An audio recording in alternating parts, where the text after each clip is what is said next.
ማሪያ ካሁኑ ቤሬንን እጅና እግሩን አጣጥፋ ቁጭ እንድትልና በእሱ ሀሳብ እንድትመራ እያደረገቻት ነው። የመጀመሪያ እቅዷና ሀሳቧ ከዚህ ቤት እኔ የመጀመሪያዋ ንግስት እንደመሆኔ እኔ የምልሽን ትዕዛዝ መቀበል አለብሽ። ስለ ስራም ቢሆን ከአቶ አምለን ጋር የተነጋገርሽውን ከኔ ጋር መፈጻጸም እንዲሁም ደግሞ መዋዋል እንዲሁም የምትፈርሚያቸው ፍርሚያዎች እንኳን ራሱ ቢኖሩ ከኔ ጋር እንጂ ከእሱ ጋር መድረስ የለብሽም የሚል ከባድ ትዕዛዝ ሰጥታታለች። ታዲያ ይህንን ነገር በሰማሽ ቁጥር ቤሪን በጣም ነበር የገረማትና የደነቃት። ለምን እንደዚህ አይነት ሂደቶችና አመራሮች እንድትከተይ እንደቻልሽ ባላውቅም ምንም ችግር የለውም እኔ አንቺ ከምትይኝ ሀሳብ ውጭ አልንቀሳቀስም የሚል ሀሳብ ነበር የሰጠቻት። ዞሮ ዞሮ አሁን አምነን በጣም በለ ውስጥ ተገፋፍቶ ሁለታቸውም የማይሆን ትዳር ውስጥ ሊገቡ ትንሽ ነው የቀራቸው።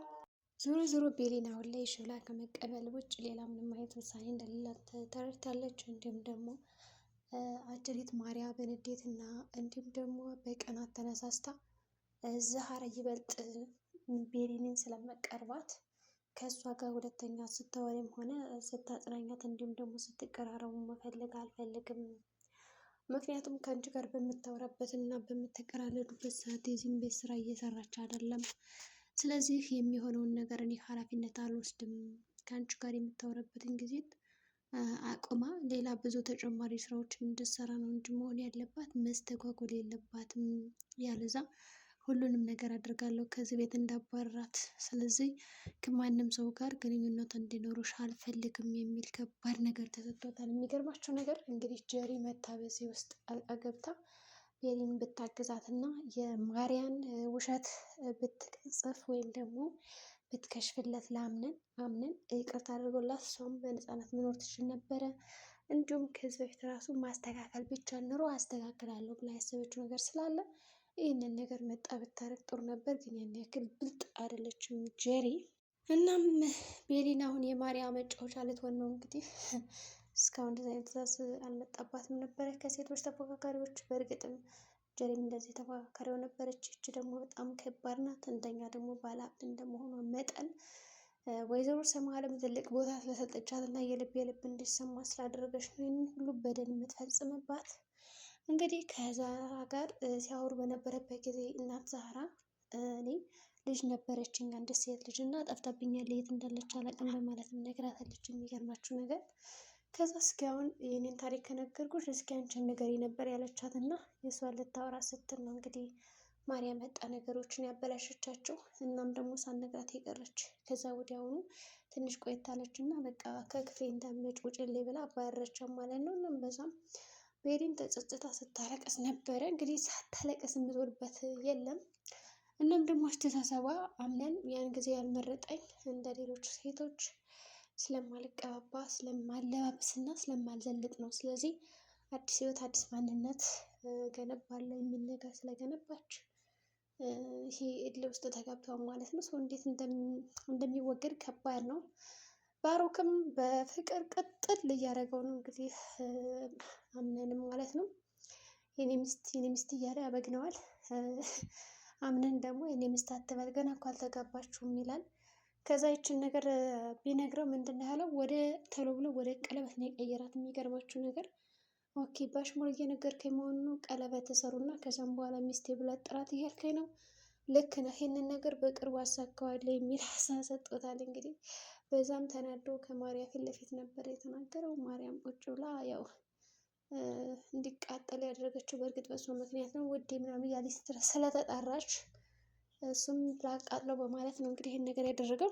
ሆኖም መተኛት ፈለገ ነው። የሚገርማችሁ ነገር አምኖን እዚህ ጋር ምንድን ነው ያደረገው? ቤሊንን ሄዶ ማየት ይፈልጋል እና በአጋጣሚ ማርያ ቁጭ ትላለች። ስተኛ ተኛለሁ ትለዋለች። እሱ ደግሞ ተኝ ችግር የለውም እኔ ግቢውን አይቼ ወጣ ብዬ ዞር ብዬ ተኛለሁ ይላታል። ከዛም እሷ እንደዛማ ሊሆን አይችልም ትልና እሺ ብላ ገደም ትላለች። ከዛ ምን ከተኛችን በኋላ ይወጣና ቤሊንን ለማየት ሲመጣ ቤሊን ደግሞ ገና ወደ መኝታ ክፍል እየገባች ስለነበረ ወዲያውኑ ሩጦ ከአያቱ ክፍል ይገባል። አያቱ ደግሞ እጅግ አፍንጫ ያዘችው በሰላም ነው ምንድን ነው ያልተኛው ምናምን ስትለው ያው ግቢ እያየው ነበር መቆለፍና አለመቆለፉን በማለት እንግዲህ አስመስሎም ሆነ ምን ብሎ ነገሮችን አስተካክሏል ማለት ነው። ከዛም እሺ በቃ ይዘው በማለት እንዲስተካከሉ ካደረገችን በኋላ ወደ ስራዋ ተመልሳለች ማለት ነው። ከስራዋ ከተመለሰችም ያደረገችው ጥረት ነበር። ያ ጥረት ደግሞ በጣም የሚገርምና የሚደንቅ ነው የነበረው። አሁን ላይ ማሪ አሸናፊ ሳትሆን አትቀርም። ቤሪን ደግሞ በጣም እየከሰረች ያለችበት ሁኔታ ነው። ዞሮ ዞሮ የዛራ ሰርግ ነበርና ፏ ዝንጥ ብለው ፕሮግራሟን ለማስተካከል ሞክረው በዛ ፕሮግራም ታዲያ ታዳሚዎች እንደተጠሩ ግን ደግሞ አጅሪት ሜርሲ የሆነ ተንኮል አስባ ያንን ተንኮል ለማበላሸት የሄደችበትን መንገድ ነበረ። በመጨረሻም ዛራም ፍሽ ብላ ነበረ። የሜርሲም ሀሳቧ እቅዱ አልተሳካላትም። ከዚህ ከጓደኛሞችን ለማጣላት ነበር የሞከረችው ሜርሲ። የሚገርማችሁ ነገር አጅሪት የዛራን ጓደኛ ጠርታ ቆይ ግን አንቺ ምን ብትወይ ነው ጓደኛሽን አሳልፈሽ ለጓደኛሽ ምድሪ? እንዲሁም ደግሞ እኔ በአንቺ ቦታ መሆን ራሱ ከፕሮግራማቸው ራሱ አልገኝም ነበረ። ለምን እንደዛ አደረግሽ? እንደውም ተነስተሽ ሂጂላቸው ጥለሾች ትላታለች። እሷ ደግሞ እሱስ ልክ ነሽ፣ አዎ ግን እኮ ያው ፍቅር በግድ የሚሆን ነገር አይደለም ሲመረጥ ነው እንጂ ብላ ሶሊያና ተቀብሏለች። የሚገርማችሁ ነገር የሶሊያና ልብ ይስጠር ነው እንግዲህ። አንዳንዶች ቢሆኑም ሙጭጭር ነበር በግድ ዝሮ ዝሮ መከረቻት። ግን ሜርሲ እሷ ያሰበችው ነገር ይሳካላት መስሏት ደስ ብሏት ነበረ። ቁጭ ብለው ቁጭ ሲሉ እንዱ በደረቁ ተቀመጥን እኮ በማለት እንዲሁም ደግሞ ሶሊያና ጓደኛዋን ገና ከመሰባሰባቸው በፊት ምንድን ነው ብዙ ነገር ብላታለች። ይኸውልሽ ለእኔ ብለሽ አላገባም እንዳትዪው። እርግጥ ነው ወደው ነበረ፣ ግን ደግሞ ይቅርታ አድርጎልኝ ቢሆን አሪፍ ነበር። ግን ፍቅር በግድ የሚሆን ነገር አይደለም። አሁን ላይ ደግሞ አንቺን ነው የመረጠው ጎሽሜ። ስለዚህ በቃ እሺ በይው እምቢ እንዳትዪው ለእኔ ብለሽ ትላታለች ማለት ነው። ዛራም ቢከፋትም ችግር የለውም በማለት ተቀበለቻት። ያው እኔ አልወደውም አልልም፣ ግን በዚህ እድሜ ሰርግ ምናምን ብዬ መጃጃል አልፈልግም የሚልም ነገር አለበት። ዞሮ ዞሮ እሺ የሚለውን ነገር አሳክተው ለመፈጸም በቅተዋል። ከበቁም በኋላ ደግሞ ብዙ ነገሮችን እያደረጉ ነበረ።